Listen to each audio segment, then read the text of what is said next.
Halo teman-teman musisi, teman-teman drummer, ketemu lagi sama gue Iman. Nah, kita di hari keberapa nih? Kelima ya kalau nggak salah ya. Nah, kita lihat sekarang seperti apa. Nah, sekarang tukang-tukangnya udah pada pulang. Yuk kita lihat dulu dari luar ya. Oke. Nah, sekarang, itu gue sengaja pasang lampu karena udah malam ini. Makin gelap, jadi biar kelihatan. Oke, ini nanti ini akan dibongkar dan kemudian dijadiin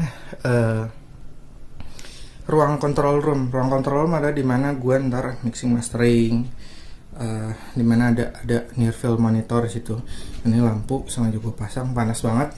Ini masih sakit mata ini karena particle boardnya dan oke. Kita masuk, ini udah dibuat pintu, tapi ini kayaknya pintu sementara karena nanti pasti akan pasangan rockwool di dalamnya. Oke, ini ntar dibongkar, itu akan jadi jendelanya. Oke, itu akan jadi jendelanya segitu. Nah, kita masuk ya. Oke, semoga masih kelihatan. Nah, ini tuh dibuat rangka. Sekarang udah ngerasa lebih keredam. Nah, itu dibuat rangka lagi. Nah, atasnya juga dibuat. Aduh gila, mata gue sakit banget. Atasnya dibuat. Itu semoga kelihatan. Oke, kita maju dikit-dikit. Dari mana ya? Oke, ini aja nih atau lebih. Oke, di sini ini kan kemarin di balik ini tuh particle board, di baliknya particle board ini karpet peredam. Di baliknya ini ada particle board, di baliknya ada rockwool, di baliknya langsung dinding.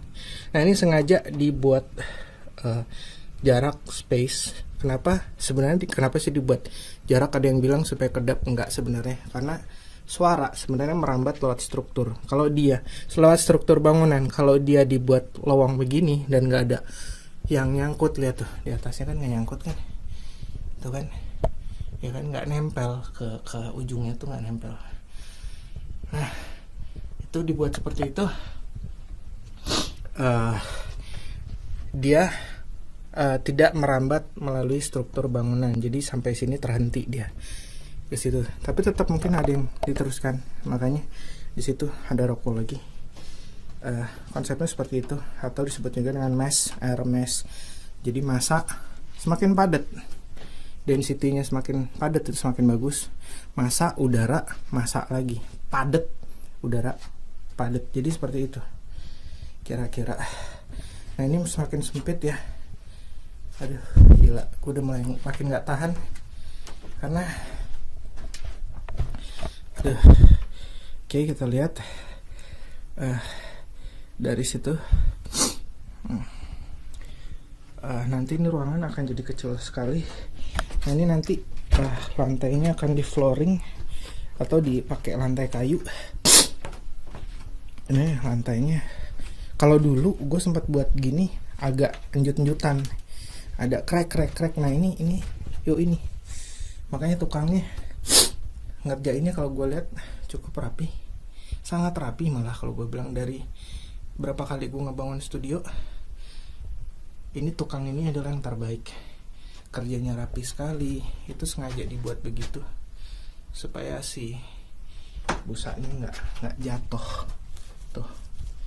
Tuh di mana ya? Sini nih, sengaja dibuat seperti ini. Ini kain ntar ditaruh busa di situ. Nih gue dorong nggak jatuh. Kalau ada itu kan pasti jatuh, kalau nggak ada ini kan pasti jatuh. Nah, kenapa sih gue pakai busa? Kebetulan gue pakai bahan yang sisa dari studio gue, mau bazar kalau nggak dipakai. Dan emang jatuhnya sebenarnya lebih bagus busa ketimbang rockwool ya, karena dari segi harga pun lebih murahan rockwool ketimbang busa. Nah, kira-kira sekian. Seperti ini aja, kita keluar lagi. Oke, kita keluar lagi. Nah, itu ntar dibongkar. Ini dibongkar, nanti dibongkar. Gila, gue udah gak tahan lagi. Oke teman-teman, nah kan gue keringetan tuh, mata gue berair. Ini gue cuman beberapa menit di sini. Nah, jadi kira-kira seperti itu.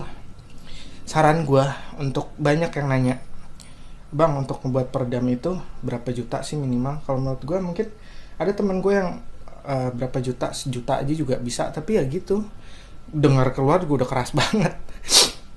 Menurut gue sih minimal kalau bener gitu kan sampai bisa 15 dB atau 20 dB keluaran kedengar, itu kayaknya mungkin ya 10 juta. Ini gue habis budget untuk ini 30 juta untuk ukuran ruangan 3 kali 2 gitu loh, karena gue pakai double wall. Nah itu seperti itu gitu loh. Jadi emang sebenarnya mahal. Nah ini baru di peredaman doang. Nanti ketika akustik, kita ngomongin akustik ruangan, lebih mahal lagi. Karena nanti deh kalau udah dipasang begitu mungkin ada suara tak reverb ruangan yang gede gitu kan. Nah itu ketika peredaman udah jadi, baru nanti gue akan ngurusin masalah akustik. Akustik itu lebih susah karena gimana supaya suara nggak terlalu mantul, suaranya terlalu enak. Gimana kita nanti masang diffusernya di mana kita masang absorbernya di mana, terus kita masang bass trapnya di mana. Itu ilmu itu susah. Jadi mesti dengar kuping, mesti pakai pink. Sebenarnya sih pakai pink noise yang paling bener. Pakai pink noise, terus pakai microphone, terus pakai real time analyzer. Itu yang paling bener. Cuman karena gue keterbatasan itu, jadi gue pakai kuping aja. Yang buat gue kuping gue enak, sound drum. Nanti gue akan testing pakai drum, gue akan testing, wah ini soundnya enak, ya udah. Jadi lebih situ.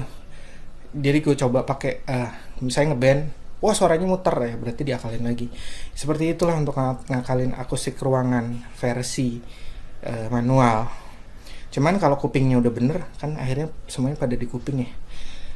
Gue pikir akhirnya di kuping sih emang paling bener pakai real time analyzer. Tapi kan itu lebih mahal lagi kalau pakai begituan. Oke? Apalagi kalau pakai akustik yang bener gitu, kayak bass trap yang bener, kayak diffuser yang bener. Diffuser 1 biji ada yang 1 juta. Kalau butuh 6 biji misalnya gitu kan, 6 biji kali ya berarti 6 juta tuh untuk masang diffuser di satu ruangan. Nah gitu. Jadi semua tergantung dia mesti diukur gimana. Nah saran gua kalau misalnya mau ngerjain seperti ini, sekali lagi bisa lewat gua atau sewa orang deh. Ketimbang ngerjain sendiri, akhirnya kalau buang duit mungkin duit 1 juta, 2 juta, 5 juta, ya akhirnya hasilnya nggak ada. Mendingan nggak usah sama sekali kalau menurut gua. Nah itu kira-kira sekian ide dari gua, laporan dari gua tentang kondisi pembangunan studio gue. Semoga bisa memberi ide dan sampai ketemu di video gue selanjutnya. Salam drummer.